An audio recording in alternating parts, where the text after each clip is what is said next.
আসসালামু আলাইকুম everyone, welcome. TM কুকিংয়ের আজকের পর্বে আমি দেখাবো কুরবানির গরুর মাংস রান্নার রেসিপি। আর সাধারণত আমরা যেভাবে হাতে মেখে সরিষার তেল দিয়ে মাংসটা রান্না করি সেই প্রসেসেই আজকের এই রেসিপিটি শেয়ার করছি। আশা করছি আজকের এই ছোটোখাটো ভিডিওটি আপনাদের অনেক ভালো লাগবে। এখানে আমি 2 কেজি মাংস নিয়েছি, মিডিয়াম সাইজ আকারে। তেল চর্বি সহ আমি এই মাংসটা নিয়েছি আর খুব ভালো করে পানি ঝরিয়ে নিতে হবে।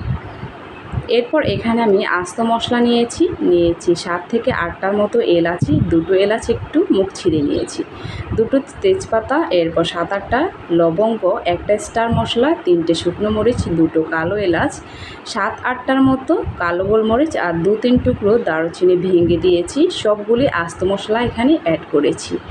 এরপর এখানে আমি আজকে পেঁয়াজটা কুচি করে অ্যাড করব না। আজকের এই রেসিপিতে আমি পেঁয়াজটা এভাবে কিউব করে 7 থেকে 8টার মতো পেঁয়াজ দিয়েছি। এরপর দিয়ে দিচ্ছি একটা আস্ত রসুন। এখন এখানে দিয়ে দিচ্ছি 2 টেবিল চামচ করে আদা আর রসুন বাটা।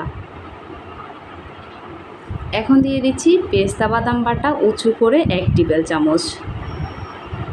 এরপর দিয়ে দিচ্ছি 1 টেবিল চামচ পরিমাণ মরিচের গুঁড়া।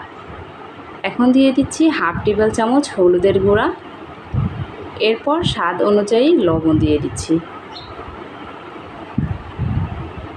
এখন আমি এই রান্নায় 1 কাপ পরিমাণ তেল ব্যবহার করব। হাফ কাপ দিয়েছি সয়াবিন তেল।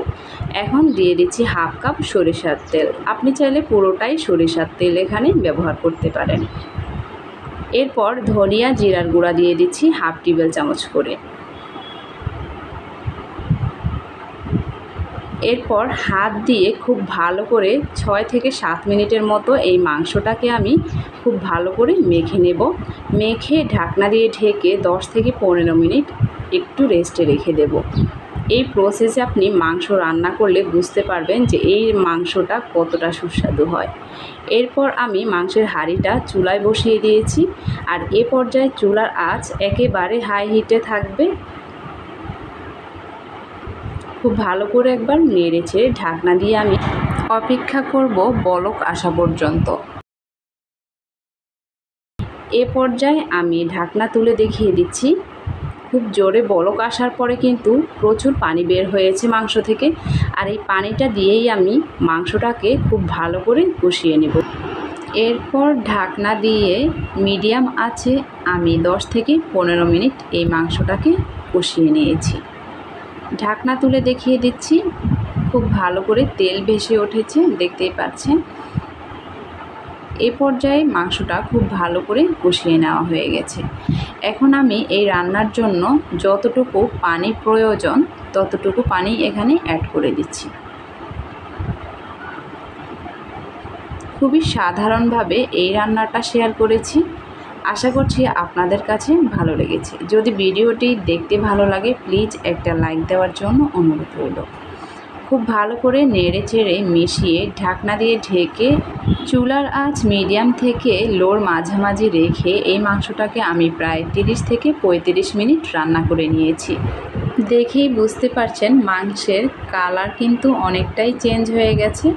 এরপর নামানোর প্রায় 10 মিনিট আগে আমি এখানে 1 টেবিল চামচ গরম মশলার গুঁড়া অ্যাড করে দিয়েছি। এখন দিয়ে দিচ্ছি 3 থেকে 4টার মতো কাঁচামরিচ। আর সবার শেষে এইভাবে মাংসে গরম মশলাটা অ্যাড করে দেওয়ার কারণে মাংসের অরিজিনাল টেস্ট পাওয়া যায়, আর কাঁচামরিচটা দেওয়ার কারণে খুব সুন্দর একটা ফ্লেভার অ্যাড হয়। তবে এটা আপনার পছন্দ, অনেকেই আছে এই ফ্লেভারটা পছন্দ করে না, এক্ষেত্রে আপনি এটা স্কিপ করতে পারেন। ঢাকনা দিয়ে ঢেকে লো আছে এই মাংসটাকে আমি আরও 10 মিনিট রান্না করে নেব। এই তো রান্না কিন্তু প্রায় শেষের দিকে। আমি ঢাকনা তুলে দেখিয়ে দিচ্ছি। তেল পুরোপুরিভাবে উপরেই ভেসে উঠেছে, আর গ্রেভিটা কিন্তু আমি আমার পছন্দ মতো রেখেছি। আপনি যেরকমটা পছন্দ করেন সেইভাবে কমিয়ে বাড়িয়ে নিতে পারেন। এখন আমি চুলা থেকে নামিয়ে পরিবেশন করে দেখিয়ে দিচ্ছি এই মাংসটা কতটা পারফেক্ট হয়েছে। আশা করছি এইভাবে একবার বাসায় ট্রাই করবেন। আর সবাইকে অগ্রিম ঈদ মোবারক।